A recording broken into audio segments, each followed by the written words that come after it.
We bought the place cheap. Ridiculously cheap. 20 acres of wooded land just outside of town.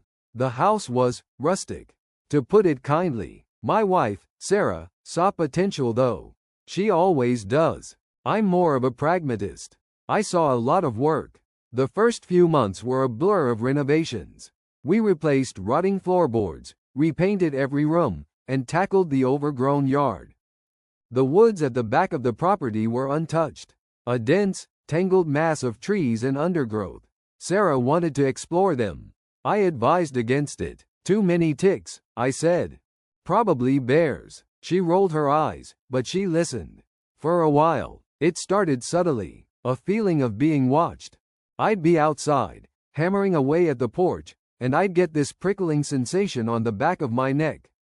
I'd turn around, scanning the treeline, but there was never anything there. Just the silent, watchful woods. I dismissed it as paranoia. The countryside can do that to you. It amplifies everything. The quiet becomes deafening, and the shadows seem to lengthen and twist into monstrous shapes. Then Sarah started seeing things. "Did you see that?" she asked one evening, pointing towards the woods. We were sitting on the porch, enjoying the relative coolness after a long day of work. "See what?" I asked, squinting into the gloom. "Just a flicker, like movement. Something moving between the trees." I told her it was probably a deer, or a stray dog, anything but what I was starting to suspect, that something was watching us. The sightings became more frequent, always fleeting, always just at the edge of perception. A glimpse of something dark moving among the trees, a sense of eyes on us. We started leaving the porch light on at night. One Saturday morning, I decided to tackle the woods. I was tired of the unease, tired of pretending I wasn't bothered. Armed with a machete and a healthy dose of skepticism, I set off. The woods were thicker than I imagined. The air was still and heavy. The sunlight filtered through the canopy in dappled patterns. I hacked my way through vines and brambles, pushing deeper and deeper into the trees. After about an hour, I came to a clearing. In the center of the clearing was a single, massive oak tree. Its branches were gnarled and twisted, reaching towards the sky like skeletal fingers. And carved into the trunk, just above eye level, was a symbol. It was a circle with a line through it. Simple, but unsettling. I'd never seen anything like it before. I ran my hand over the rough bark, tracing the outline of the symbol. A chill ran down my spine. It felt wrong. I took a picture of it with my phone and headed back to the house. Sarah was waiting for me on the porch. "Anything?" she asked, her voice laced with apprehension. "Just a weird tree with a carving on it," I said, trying to downplay my unease. I showed her the picture. She stared at it for a long time, her brow furrowed. "I've seen that symbol before," she said finally. "In a book, about ancient rituals." "Rituals?" I scoffed. "Come on, Sarah, it's just a carving." "No, listen," she said, grabbing her laptop. She quickly navigated to a website. "Look at this." The website was dedicated to folklore and mythology. And there, on the screen, was the same symbol I had seen carved into the oak tree. It was identified as an ancient ward, a symbol used to protect against something.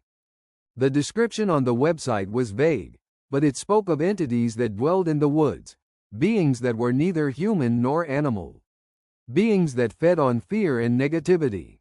I wanted to dismiss it as nonsense, but the knot of unease in my stomach tightened. I couldn't shake the feeling that we were in over our heads. That night, the feeling of being watched intensified. We kept all the lights on, but it didn't help.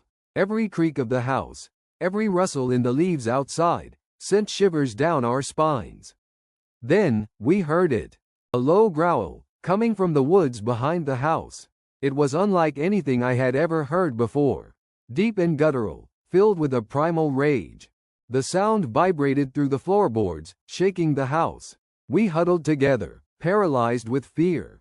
The growling continued, growing louder, closer. We could hear branches snapping, the sound of something large moving through the undergrowth. Then, silence. A silence so complete it was almost unbearable. We held our breath, waiting. Suddenly, a scratching at the door. Not a casual scratch, like a dog wanting to come in. This was insistent, frantic, desperate. I peered through the peephole. What I saw made my blood run cold. Standing on our porch, bathed in the yellow light, was a figure. It was tall and gaunt, with long, spindly limbs. Its skin was pale and stretched tight over its bones. Its eyes were black, empty sockets that seemed to stare right through me. And it was wearing clothes. Old, tattered clothes that looked like they had been scavenged from somewhere. It scratched at the door again, a desperate, pleading sound. Then, it spoke. Its voice was raspy and strained, like it hadn't been used in a long time. "Help me," it croaked. "Please, they're coming." I didn't know what to do. My mind was racing, trying to make sense of what I was seeing. Was this some kind of elaborate prank? A hallucination? Or was this real? Sarah grabbed my arm, her eyes wide with terror. "Don't open the door," she whispered. "Don't," but I couldn't just leave it out there, not knowing what was happening. I slowly unlocked the door and opened it a crack. The figure stumbled forward, collapsing onto the porch. It looked up at me, its eyes filled with a desperate plea. "They're coming," it repeated, its voice barely a whisper. "You have to hide." "Who's coming?" I asked, my voice trembling. The figure looked past me, into the house. Its eyes widened in horror. "They're already here," it said. Then, it screamed. The scream was cut short by a sickening crunch. The figure's body went limp, its head lolling to the side. Standing behind it, just inside the doorway, were two more figures. They were similar to the first one, tall and gaunt, with pale skin and empty eyes. But these ones were different. These ones were wrong. Their limbs were twisted and contorted at unnatural angles. Their mouths were filled with rows of needle-sharp teeth. And their eyes glowed with an unholy light. They lunged at me. I slammed the door shut, locking it just as they reached it. The door rattled in its frame, the wood splintering under their assault. "We have to get out of here," I yelled at Sarah. We ran through the house, scrambling to find anything we could use as a weapon. A baseball bat, a kitchen knife, anything. But it was no use. The creatures were already inside the house. They moved with unnatural speed and agility, their bodies twisting and contorting in ways that defied logic.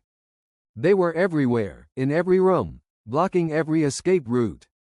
We were trapped. I managed to land a blow on one of them with the baseball bat, but it barely seemed to register. The creature hissed, its teeth bared, and swiped at me with its razor-sharp claws. I stumbled backwards, clutching my arm.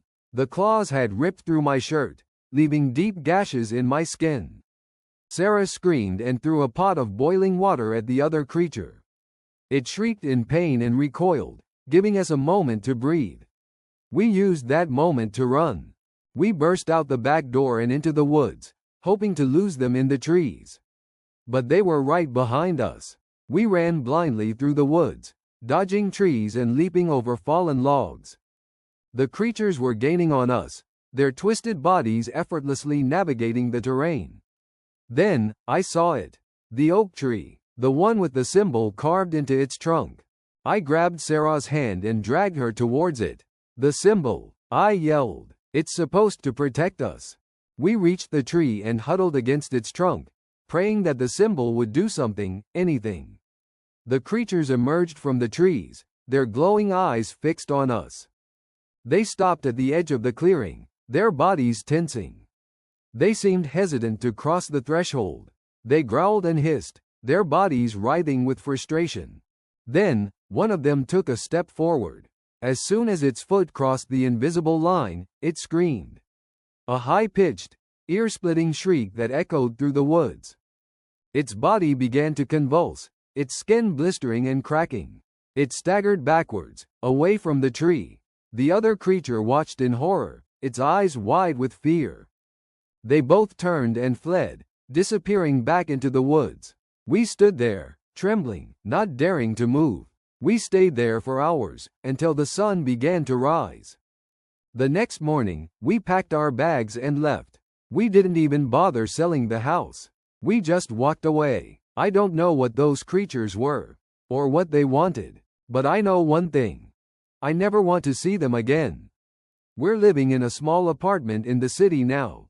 It's noisy and crowded, but it's safe. There are no woods, no trees, no shadows. But sometimes, when I close my eyes, I can still see them. The tall, gaunt figures with the empty eyes. And I can still hear their desperate plea. Help me, please. They're coming. And I know that somewhere, out there in the darkness, they still are.